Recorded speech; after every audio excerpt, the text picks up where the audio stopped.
ओम अज्ञानतिमिरन्धस्य ज्ञानाञ्जनशलाकया चक्षुरुन्मिलितं येन तस्मै श्रीगुरवे नमः। श्रीचैतन्यमनोभीष्टं स्थापितं येन भूतले स्वयं रूप कदा मह्यं ददाति स्वपदान्तिकं।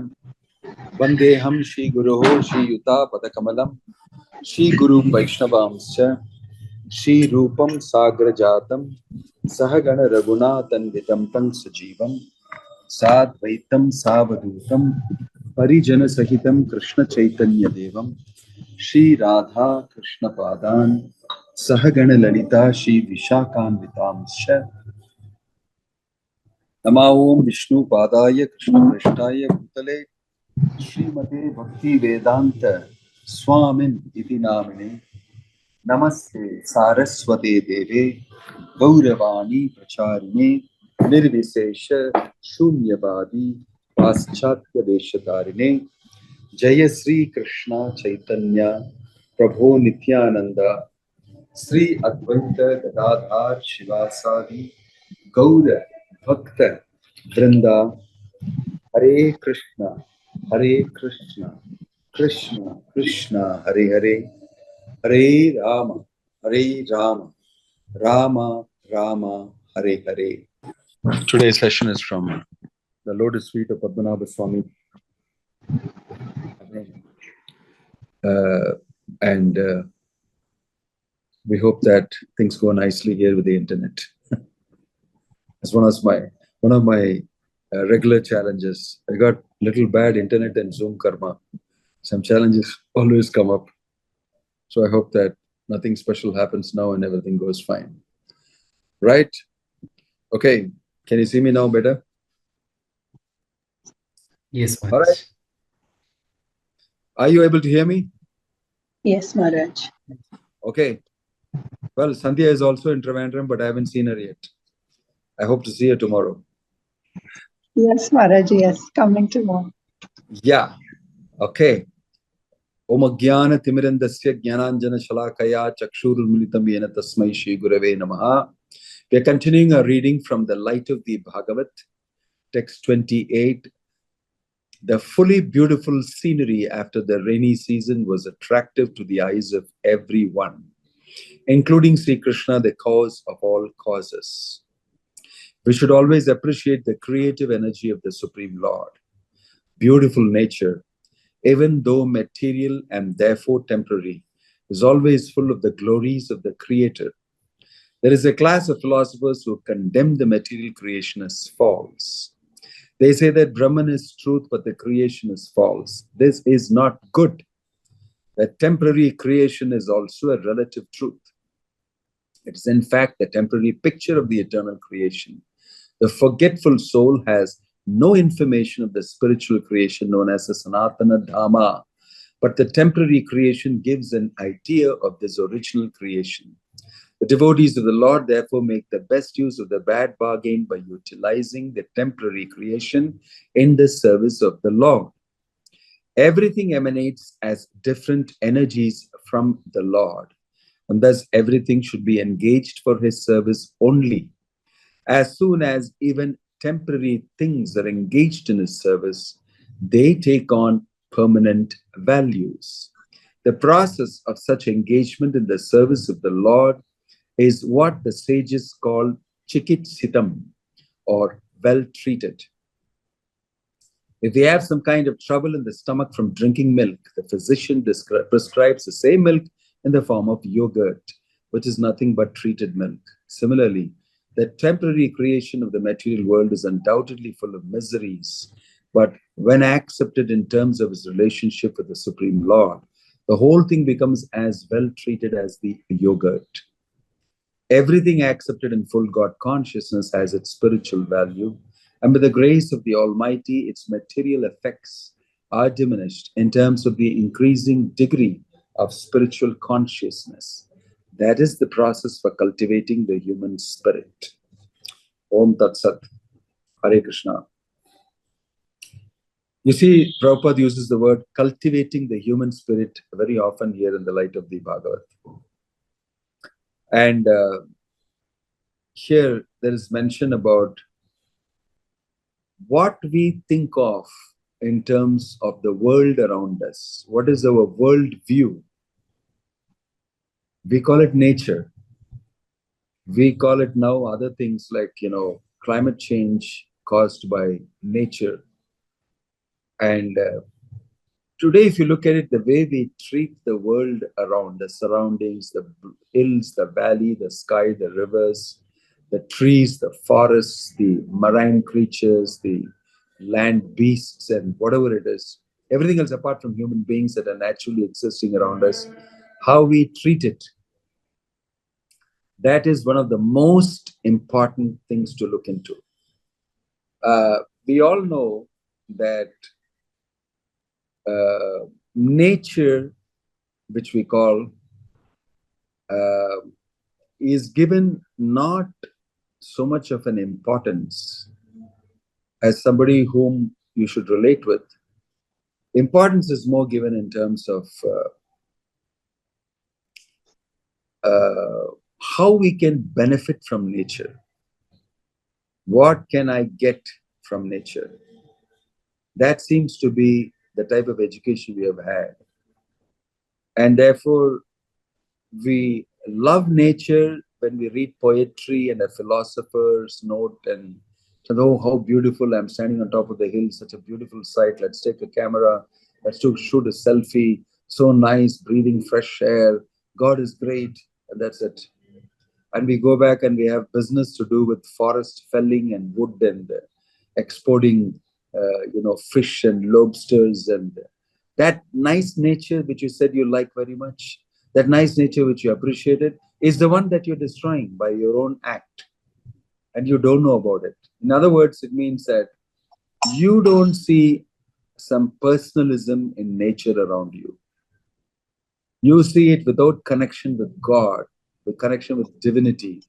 You see it as something that I should use for material profit. I should exploit. I should get my enjoyment out of it. That's all you see. But here, there is a deeper insight. If you see nature as being a creation of God, and if you see the connection between me and God, between nature and God, then the equation between man, nature, and God becomes perfect.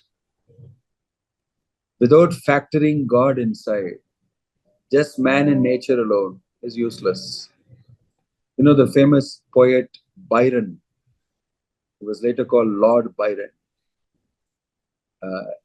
It's not that I love man less, but it is just that I love nature more, he said. Like a very tricky way of saying things. It's not that I love man less, but it's just that I love nature more. He made it sound very interesting and poetic. Which he means to say, I really love nature. So much I love nature. But it doesn't mean that I don't like man, humanity, and things like that. But it's just that I like nature more than humanity. Something like that. So you will see many, many wonderful poets writing about nature. In my younger days, I did a poem called Elegy Written in a Country Churchyard by Thomas Gray. I knew the whole poetry by heart. I may not remember everything now. And it was such a beautiful poetry, very nicely written. Even today, I can appreciate it. Of course, with a better way, I can appreciate it because I know Krishna is behind that beautiful nature. He explains man and nature together. Full many a gem of purest ray serene, the dark, unfathomed caves of ocean bare. Full many a flower is born to blush unseen and waste its sweetness in the desert air. Very beautifully put. He said, in this nature that you see, you will see arid deserts. And you will see that in that arid desert, there is no water. A flower is born to blush unseen and waste its sweetness in the desert air. There may be one flower that sprouts somewhere on a cactus or something like that. Well, nobody's going to see it. It will waste its sweetness in the desert air. Nobody will appreciate it. Nobody will. and it will just finish. Same like that, uh, dark, unfathomed caves of ocean bear many rare jewels and stones and everything, but nobody will get to see it. So he's saying, like this in human society also, there are many amazing people, but we don't get to know them. They don't advertise themselves on social media or something, and they'll be lost because nobody knows them. This way, he puts mankind inside, he puts nature inside. Then he is saying, the boast of heraldry and the pomp of power and all that wealth ever gave await alike the inevitable hour. The paths of glory lead but to the grave. So, man speaks a lot about his great conquests and about his great capacity to build this, that, and he gets awards and everything. So he's saying the boast of heraldry, the pomp of power, and all that wealth ever gave. But that same person awaits alike the inevitable hour. To the person who did not get so much greatness, did not get so much fame, did not get so much powerful material situation, for him and for this great person, when death comes, it's the same for both of them. The paths of glory lead but to the grave. So he's saying, what's the use of being so great? Finally, you'll also die the same way, same grave, 6 feet by 4 feet. You're also buried 6 feet by 3 feet or 4 feet, whatever. You're also buried. He's also buried. You become equal when you die. So what? Mankind does all sorts of things. Man does all sorts of things, and there's differences. But no, death levels everybody. In this way, he brings a lot of important factor about nature and man very beautifully in that, and gives a relationship between man and nature, and that man should not exploit nature. It's so wonderful, so nice, like that. So you'll see they'll never bring God inside so easily. Of course, some poets do bring God in a indirect way, or sometimes even in a direct way. But mostly you will see that man is appreciating nature, and nature is, that's it. But if you see here in the Bhagavata, you will see behind nature is Krishna, Maya Dakshena Prakriti, Suyate Sachara. So here Prabhupada is saying the wrong philosophy that the Mayavadi philosophers teach you, Brahma Satyam Jagan Mithya. This whole world is false. Only Brahman is Satya. God is truth, or Brahman is truth. But Prabhupada is saying it's not a very good philosophy. Jagan Mithya is not true according to our philosophy. The material world is real, but it is temporary. The only difference is that it's temporary. We don't say it's unreal. We don't say it's Mithya.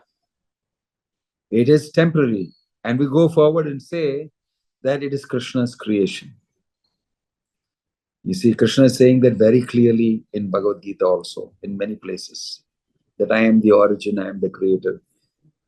For both the humankind and for all the species kind, and for this world that you see, I am the origin. That's he's saying. So the Mayavadi philosophers, they don't have a personal idea about God, and therefore their philosophy is like Brahma Satyam Jagan Mithya. This is false. And that philosophy will make you treat material nature very badly, because it's false. But if you have the right idea of material nature, it's created by Krishna. It is made for us, keeping us in mind, so that we can use our material situation, we can use material nature, and we can connect with God. This is a very powerful connection. I use my body and my material situation. I use the world around me and the material world that's created. And I use both these situations to connect myself with that Supreme Brahman. And therefore, for me, material nature is not false. It's true. It's a vehicle for me. I live in it, my body. I have to use it in the service of the Lord. I use anything given to me in the service of the Lord.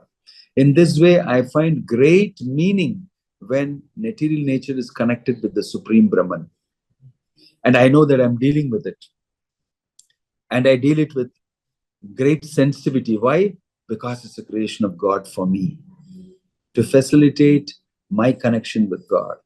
So material nature has got a very important role to play in our lives, in the spiritual lives, what to speak of our material life itself, right? So without that, you cannot, without this proper understanding, you cannot lead a proper material life also, and neither can you become successful spiritually. This understanding should be very correct. It's not that one fine day you got up and you find this world around you and we don't know who put it there. We'll check it out. But anyway, as long as it goes good, let's use it. Let's exploit it. Let's drill down to the core of the earth and draw all the oil out. Wow, great. I found the oil. Let me use it. Let me burn it. Let me pollute the atmosphere. Let me, I don't care. Let me, fish in en masse. And let me do that. Let me do this. All sorts of things you do with no consideration of whom it belongs to. If you know whom it belongs to, you'll be very careful how you use it. That's a simple point. The way you use your things, I'm very careful about it because it's mine. The way you use another person's thing, the psychology changes inside you. And the way you use a public facility, hey, it belongs to the government, who the hell cares?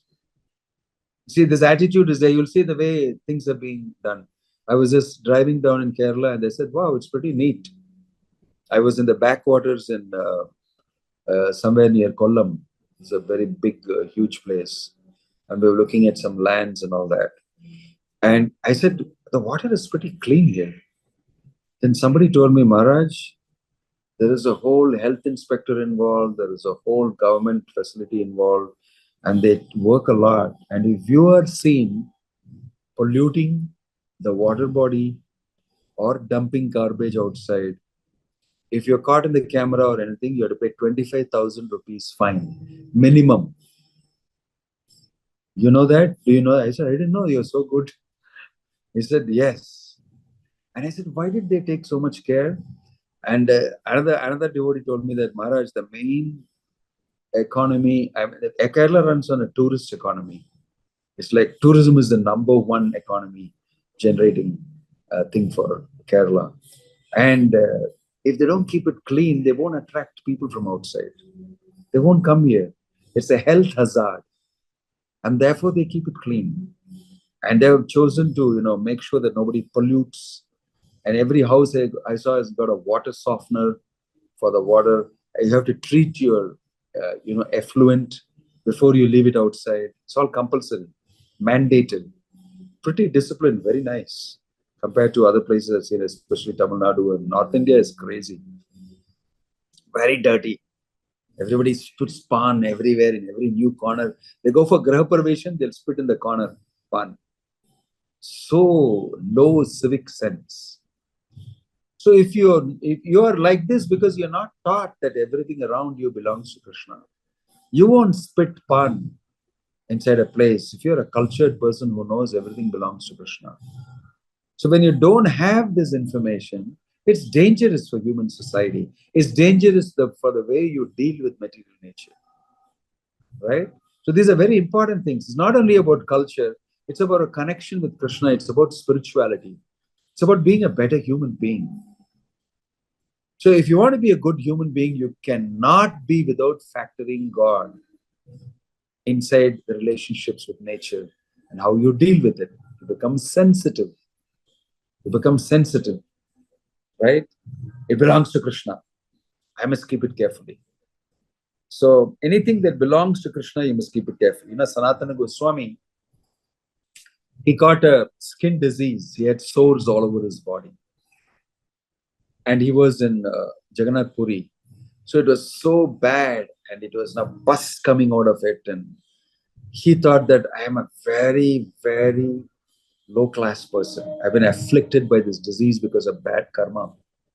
And he planned in his mind that during the Rath Yatra, I'll throw myself at the wheels of Jagannath's Ratham and I will die and give up my body. He planned in his mind. But Lord Chaitanya came to know that because he's a super soul in everybody's heart. He's the Paramatma, he's Krishna himself. So when he somehow came to meet Lord Chaitanya went and embraced him. And he said, "Don't come near me, don't embrace me, all this fuss and all this thing." Lord Chaitanya did not bother. He said, "Lord Sanatana Goswami, you are a guru of the whole world. You are such a wonderful devotee." And he went and embraced him. Once he did, and the second time also he did, and Sanatana Goswami felt very bad. And he expressed to Haridas Thakur about it. Why is he doing this? And Haridas Thakur said, he always has a plan. And Haridas Thakur understood why he's doing this. Lord Chaitanya told Sanatana Goswami after embracing him, "You are planning to give up this body? You don't know that this body has been given to me by you. You have accepted me as your guru. This body belongs to me. How did you plan to give up this body without asking me? Who are you to do that? You have no right to do that. You've already offered your body to me. It's mine." So cultured persons will ask the person whom it belongs to before they don't want to do anything with it. And Sanatana Goswami was told that your body belongs to me. I plan to do so many things in this world to spread the holy name, to teach Krishna consciousness, to write books, everything using your body through you. And you're planning these things without asking me. And Lord Chaitanya chastised Sanatana Goswami. The sense of belonging, this is a very exotic sense of belonging. You and your body don't belong to you, it belongs to Krishna. That's how a devotee thinks. So imagine if a devotee has that type of a connection with Krishna, how his disposition will be towards material nature. Belongs to Krishna. If I pluck an apple, an orange, a mango, I immediately think, I should offer it to Krishna. I should not keep this place dirty because it belongs to Krishna. If you get the Krishna connection, many things will change culturally, socially, and everything for human society. When we know it belongs to somebody, we'll treat it with great care. We'll treat it with great care. If I'm renting a car, I know I have to treat it with care. It's not that because it's rented, I can do what I want. You have to pay for it. If you create one single small scratch of a damage, he'll charge you for it. He'll charge you for it. So we become very sensitive when we know it doesn't belong to us. It belongs to somebody else, and we'll have to pay for it dearly. Imagine if everybody thinks of material nature like that. It belongs to Krishna. Isavashyam idam sarvam yatkincha jagatyam jagat kena tyaktena bhunjita ma grida kasya swaddhanam. Very beautiful shloka. Right? So when we understand that Ishavashyam idam sarvam, everything belongs to the Supreme Lord, then our disposition towards that will be very different. Very, very different. Because we value Krishna. And if you want to be in Krishna consciousness, you have to be very careful about how you deal with material nature. How you deal with anybody for that matter.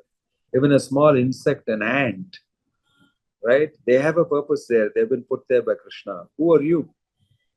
Who are you to do anything?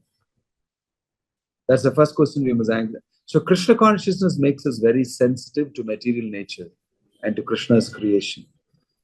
It makes us even more sensitive by knowing that Krishna has gone through all these pain in creating a system of all the demigods managing it. It's creating a whole system so that we get rains by worshipping and doing yajna. And the demigods award us with rains. And then using that, we get grains. And then we are able to feed ourselves, keep our body fit. And so that we can serve Krishna. In this way, evam pravartitam chakram, the system set up by the Lord, works. And if I follow it, and I know the connection with Krishna, I become a very cultured individual. I don't even need to be taught. Why? I'm sensitive that it belongs to Krishna. Very sensitive it belongs to Krishna. So that's why we should learn to see things in relationship with Krishna. That's Prabhupada's advice here. then everything will change. Everything, our consciousness will completely change. This is what is lacking. I was amazed to see that last time I brought this speaker, Guru Murthy ji. He said that the whole problem with climate change is you have to change your consciousness. Otherwise, it's never going to change. I presume that he has read Prabhupada's books and is able to put it in that way. And I said, I fully agree with you. But you should also know that how to change the consciousness is also being mentioned. You must chant Hare Krishna, Krishna Krishna, Hare Hare, Hare Rama, Rama Rama, Hare Hare. Those things, sometimes they don't hear very much. Practically do it, they won't hear much. They've sort of understood that this is to be done. But if you tell them how to do it here, start doing it, they'll think, oh, this has become religious now. And they'll leave. One very famous speaker, very popular from the Sri Vaishnava clan, I remember bringing him once for Janmashtami for speaking. And all the devotees were saying, no, tell him to speak on Janmashtami and all that. I said, no, he will end up saying Krishna is an avatar of Vishnu and all that, and you people will get confused and others will get confused and all that. I will ask him to speak on Nama Sankirtanam. He also became very thrilled to speak about it. He spoke about Nammalvar and spoke about so many great alvars who have spoken about chanting of the holy name and bhaktas, what they do, they dance, they, become very happy chanting the holy name, etc., etc. He spoke about all these things together. And finally, I took over and said, thank you very much. He gave a very good class and he spoke about Prabhupada and how he has spread the holy name and everything. Of course, he didn't speak anything much about Lord Chaitanya. So then I said that, thank you very much for glorifying Harinam. He even said that ISKCON devotees will give up any shame or any sensitivity and dance on the road and the street, anywhere, fully absorbed in chanting the holy name. But we can't do that. All of you will sit down and tap your hands and feet, but you will never join in the kirtan. He said all these things. Then I took over and said, thank you very much and everything. Now we are going to actually do kirtan exactly like you said, and we request you to lead it, join. He just put the mic down, put the garland down, immediately got down from the stage and went off. It was such a thing for everybody to watch. Why you spoke so much about that holy name? Now you're going to demonstrate it. What happens? He left. He left. Actually, he said, I have to go for another session. I'm very sorry, Swamiji. Thank you very much for the opportunity. Something he said. I went inside in the car and he left. So the problem is with some of these great people who are Gyanis, who know what is up. When we actually come to doing it, it's difficult. But devotees of the Lord actually develop a love for Krishna. Therefore, they have a love for material nature. They don't misuse material nature. They respect Bhumi. They respect the cow. They respect the whole atmosphere. And they know that everything is made by Krishna for me. He has gone through so much trouble so that I will understand him. They know the purpose of creation. They live a meaningful life. They live a purposeful life. And therefore, they become the most cultured people. And it's the easiest to achieve everything that these poets are saying, that great Gyanis are saying, great philosophers are saying, by understanding that we must understand and factor Krishna inside our relationships with the world. Our world view should be that this material world is created by Krishna, the Supreme Personality of Godhead for me, and this is a truth. It's a reality. It may be temporary, but it's real. And anytime I can use this material situation, my body, the world around me, and serve Krishna, that will be the perfection of life. And that will be the perfection of material nature's engagement also in Krishna consciousness. In this way, a devotee understands beyond doubt what exactly he should do in the material world and how he should do it. Om Tat Sat, Hare Krishna. Thank you. Any questions that you may have, you may address. Hare Krishna Maharaj. I want to apologize to everyone in case I made a noise in between. Where? I You're thought I apologizing. was not muted. I might have made a noise in between, so wanted to apologize if I We didn't hear you. We are just hearing your beautiful voice just now. did. Thank you, Maharaj. We just happened to hear your beautiful voice just now. Okay. Any question? Any comment? Akshay Dikshit has a question. Go ahead. Prabhu, you are on mute. Akshay Prabhu. Hare Krishna Maharaj, thanks for your wonderful class. Yeah. So Maharaj, my question is this, that how can we communicate to people who are not much more devotionally inclined so that they develop some attitude of respect towards nature, or so that even though they are not in devotion or they don't know much about the devotion, but they can at least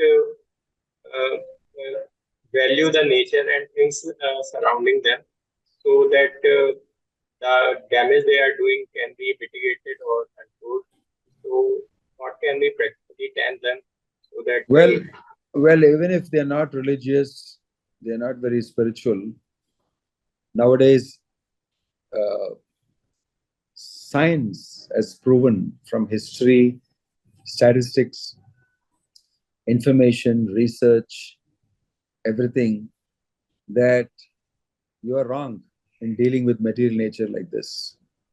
Whatever you have done till now, felling the forest, boring the earth, polluting the seas and the rivers, polluting the air, burning fossil fuels, industrialization, all that has got a very serious repercussion and effect. Even if you are not God conscious, you better do something about it. And they all understand that we have a wrong attitude, the way we are dealing with material nature. So that is something that a lot of people agree with. So you can't escape that.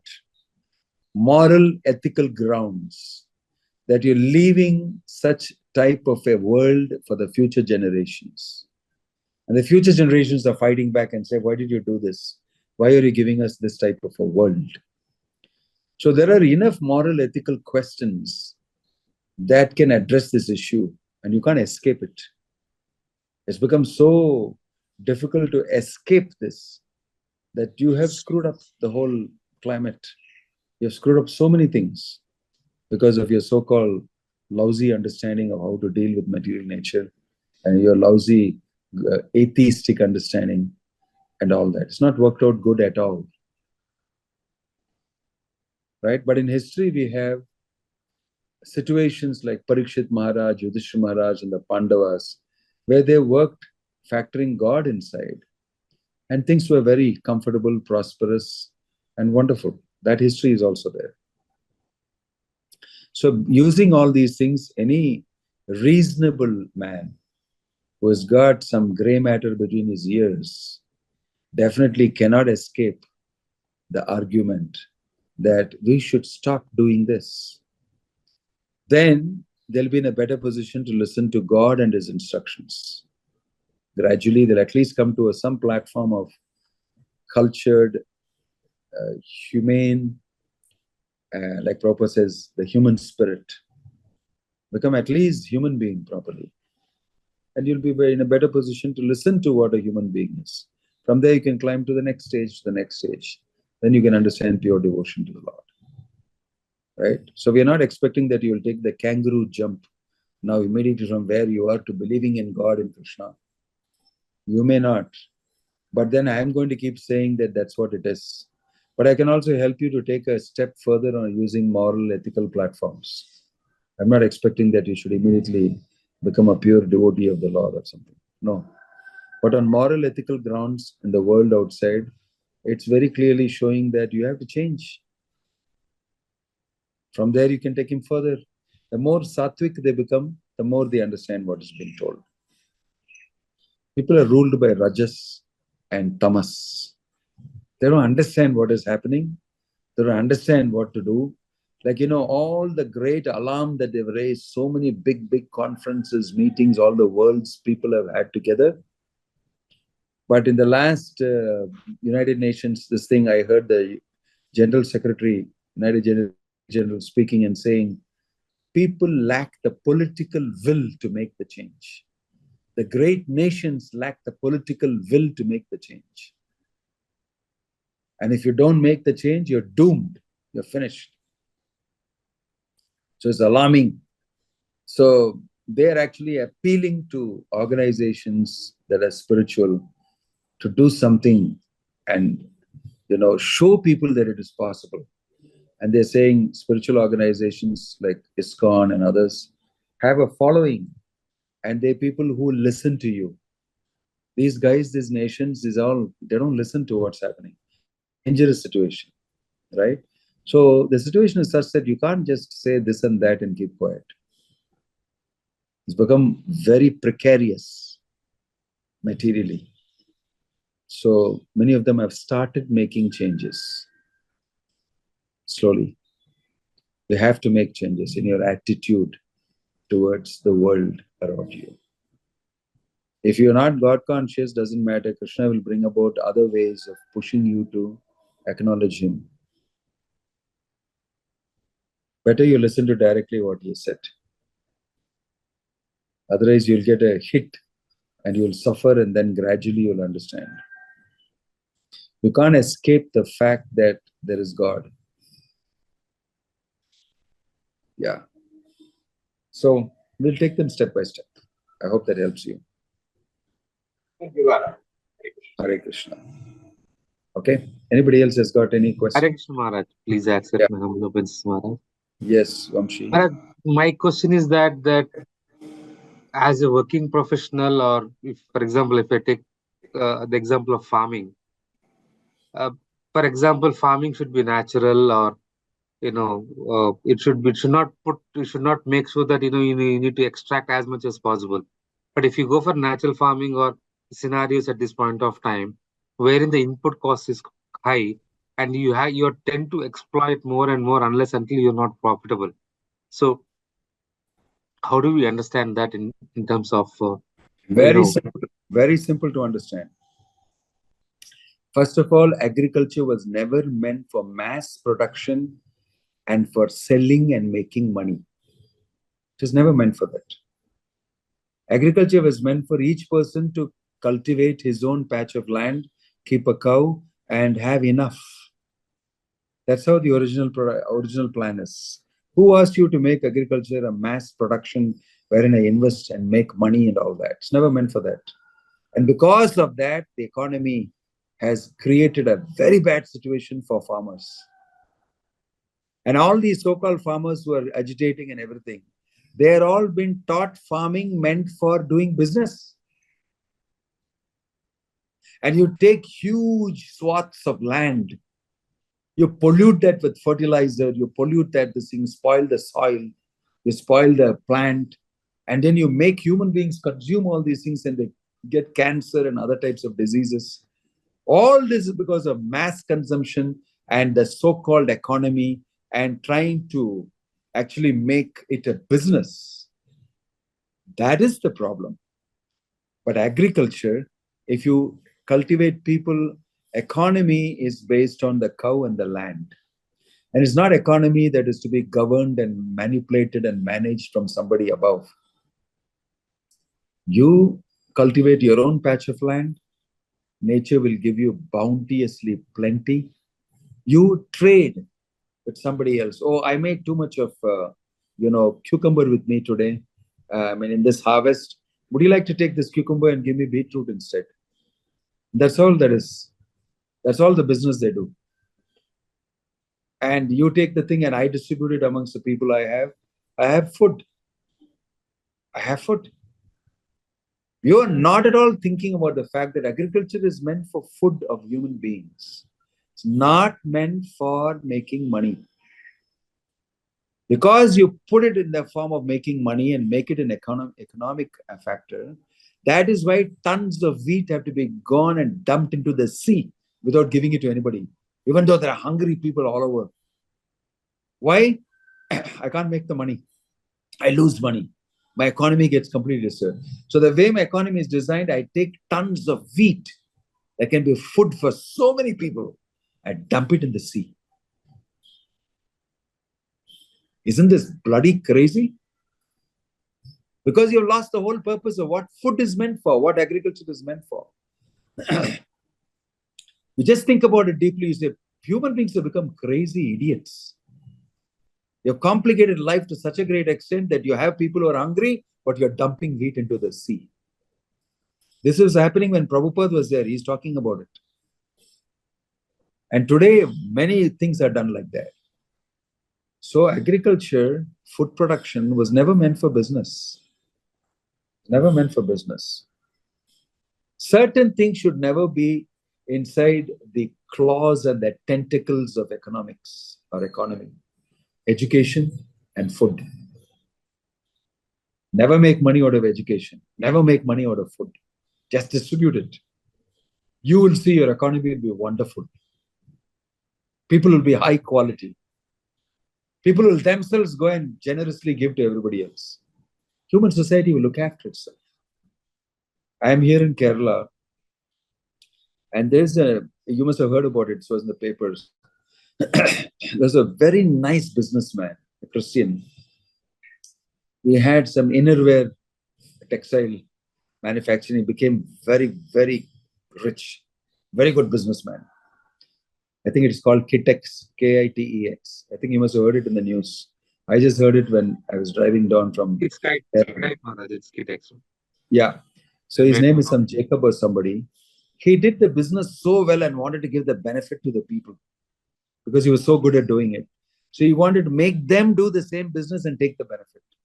So it seems he had a whole panchayat area in which he started a school, a hospital out of the profits he got from a business that he made them all involved in. And he set up a whole system. You give a small fee from your profits towards this. And over a period of time, the whole people together generated 30 crores, which he said, use it for the roads, use it for hospital, education, and roll it inside. And you live comfortably. And he taught them a whole way of becoming very prosperous. And one after the other, he was doing one panchayat, one village, small area he took, and he made them very self-sustainable. He started some industry, something there, and told them, you do it like this, like this, like this. He also made money. They also made money. And then they all contributed to the welfare of the whole place. And they got a lot of money to look after everything else. They all became as great supporters and followers. He taught us how to do this and live a good life. And then he started slowly floating a party so that he thought he will get elected or something and change the whole state or something. That's where they made the mistake. The government, the ruling government now immediately got heavy on him, cut him off, cut off all the benefits and gave him a tough time. So what he did, he couldn't do anything. He stopped many things that he was doing. Because at some point of time, he said that if I want to spread this, the whole state and then the whole country, I need some political power. He was genuinely thinking. He was not thinking like just having power, but he was wanting to have power for the sake of benefiting people. Nice thought, because he was a very good businessman. And he wanted to make everybody a good businessman so that they'll make profits and they'll live a free life, nice life. Now they cut him off. They saw him as a dangerous guy. So he stopped all his businesses here. Then from Andhra, a minister came here. Chief minister came or some minister came here and told him, come to Andhra and do it. I'll give you free land. I'll give you free electricity. Take it. Do it. Teach all of them how to do it. He went, closed everything here and went to Andhra. Now he's becoming very popular and very good and he's going to do something good there. People don't like you, especially the politicians, the ruling government will never like you if you find out a way of making people depend on God, depend on their own efforts, and become independent. The government, definitely, the economists definitely don't want you to cultivate on your own and get your food. Take it from him. This economy doesn't want you to do that. They want you to make business out of large farming areas. That's become, I mean, economically, it's like the lousiest thing to do if you really want to benefit people. Right? So that's my answer to you. If you look at the way we do things, it's topsy-turvy. We don't have respect for God and His words. We don't have respect for material nature as a product of God. We don't know how to use material nature to our benefit smartly, like this man did and showed. He said, I want you guys to make a profit. You live, because I learned how to do it. It's easy. It's easy. Right? He's a devout Christian. He believes in God. But they didn't like it. They cut him off completely and gave him a tough time. He shifted the entire thing to Andhra. He's a Kerala man. Right? So somebody else understood that this guy is useful for us. I don't know how far he'll go there. Somebody somewhere will at some point of time interfere with him. Right? That. So you see, the process is already made by Krishna. If you follow that, everybody will be very prosperous. They'll get food, they'll get education, they will learn about God, go back to Godhead. It's the purpose of life. I know I've made a dangerous statement. Nobody will like me and nobody will follow me. You know, Prabhupada, when he went to Germany, he said, out of all the material people in this world, the Germans are the most intelligent. Then he made another comment. If they come to know what I'm preaching, they will not like me at all. On the other side, he said, they will kill me. Because I'm the dangerous person who's going to break the whole type of economy that they have. Because people and their faith in the economy and the government is the most important for them to work the way we are asking them to work and provide. Because in our economy, everybody has to be greedy, success, all this. But I am teaching you something. You don't need this government, you don't need this economy, you don't need anything. You need a cow and a land. That's all. You can be independent of everything. I'm teaching you that. And nobody's going to like it. They don't want people to know that you can independently cultivate. Actually, we are all very foolish. If you actually awaken your real intelligence, you will know I don't have to contribute to any of them. Many people are now thinking deeply. And there are actually people who have started doing it. And you can see the Amish community. They have been doing it for 200 years. They're completely cut off from mainstream, from the grid. They work on the land and with the animals. And even though they're all non-vegetarians, they're Christians and everything, they become totally self-sufficient, independent of the whole world. So the model is already there. Even if you eat animals, it's there, it's working. What about people who respect even animals? And, it will work. So agriculture was never meant for that purpose. So, the problem is coming because there's a foundational difficulty in people understanding everything belongs to God and we should factor God inside. I don't know whether I've answered your question. Yes, Maharaj, I got my answer. Hard to digest what I got. Yeah, but that is the truth. It will take a long time, maybe several generations of people who will suffer climate change, suffer rising waters in the sea levels, suffer pollution and everything, for them to get together as a society and say, let's stop doing this, because we will die and our future also will die, our children will suffer. And then they'll start changing. They'll force change. Like, I think what these people do, one thing good about communism and Kerala I like is, because we were discussing I was told that all the Hindus here vote for communists. And I was going deeply and said, how do they do that? One devotee told me, Maharaj, Kerala people are very intelligent. They're not like the rest of the people. And he explained to me, they'll ask questions for everything and understand it fully. And said, you must understand that the Kerala people, especially the Hindus, they want certain things. Their religion, their worship, their temples, their this and that and all that. And it is the communists who are giving them that facility. Down the line, if you see, they feel very secure in the lower levels amongst the Communist Party people. They form very good communities. The Communist people are very good in the lower level. They help each other a lot. They help the Hindus a lot. You have a problem, you got transferred from your government job here, you want to transfer back here, we'll get it for you. They go case by case and do help for them, which nobody will do. Why will he not vote for the communists? You helped me when my mother was very sick. I could not get money for a hospital payment and all that. You helped me to get it. You get me a loan. You got it sanctioned and all that for me. I did not know about all these things. So I'll definitely vote for you. So these communists down the line are very helpful with people. They bring free food and give it in all the hospitals. They do a lot of communal work. That's why the name is communists. Down the line, the top, the politician guys are not very much in connection with what's going on down. But they give them full powers to do in the base whatever you want. They're not interfering with it. And that is why the Hindus vote for the communists, because everything that I need socially gets done for me. Why will I vote for any other government? So people are practical. Gradually, people are getting to know what I need, how will I get it? Who's going to give it to me? And it's going to be like that.